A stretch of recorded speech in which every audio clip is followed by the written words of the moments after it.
Okay, so I like the what I've done this year. It's working out well.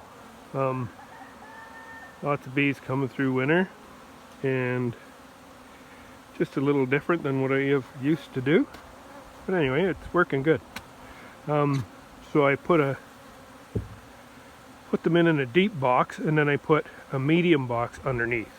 So that's why there's all these medium boxes sitting out here, because I put a medium box underneath the deep box, and then they filled them full of feed.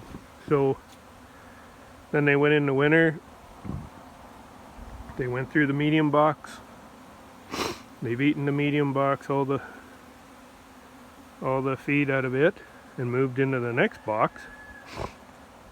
In most cases, the deep box has lots of feed still in it, and the queen's up in there laying. So that's pretty cool. That's what I like. So what I'm doing now is, if I crack that top box open and lift it up and there isn't bees in the bottom box, like actively, like they're just passing through it to go out, I'll totally remove that box. So that's going to keep them nice and warm, and it's a couple weeks before I have to worry about them getting bigger. Once they get bigger, then I'll put more boxes on them, but rather have them in that smaller box, that smaller cavity for them to take care of. And I put a jar of feed on them. Some of them are looking like I need to get some some more pollen patty on them. They're fairly active, as you can see. I've scraped any one that I took apart far enough to take the medium off. I actually scraped the dead bees off the bottom as well, just to give them a hand. Anyway, done this yard. Got to wrap that fire one over there. That was the one with that small box for my mating nukes, my great grandfather's mating nukes, or whoever.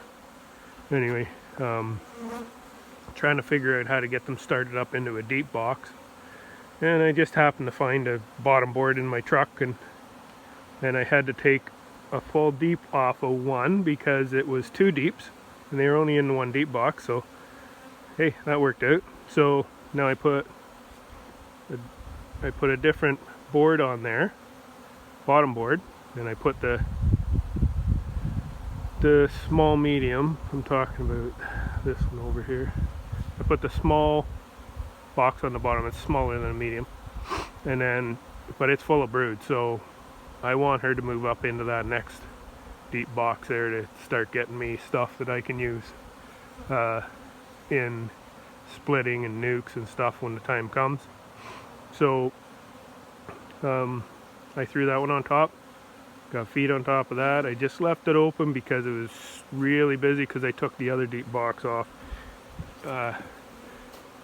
It's right there because it had the bottom board attached to it, so I don't have my drill here, so I couldn't take it off. They weren't into it too well. There are maybe 4 or 5 frames with bees, covering maybe half of each frame, and so I got looking in it, couldn't find a queen, couldn't find any eggs or brood in that yet, so that's cool. So they were maybe just cleaning the frames up for her to move down, because that other box is getting a lot on it. Oh, somebody just shit on my hand. Isn't that great? Anyway, so I'm just gonna wrap that back up and pick up these boxes and head for home. And then I gotta rip apart 30 hives, checking for queens, and then off to another yard to feed. Anyway, we'll talk to you later.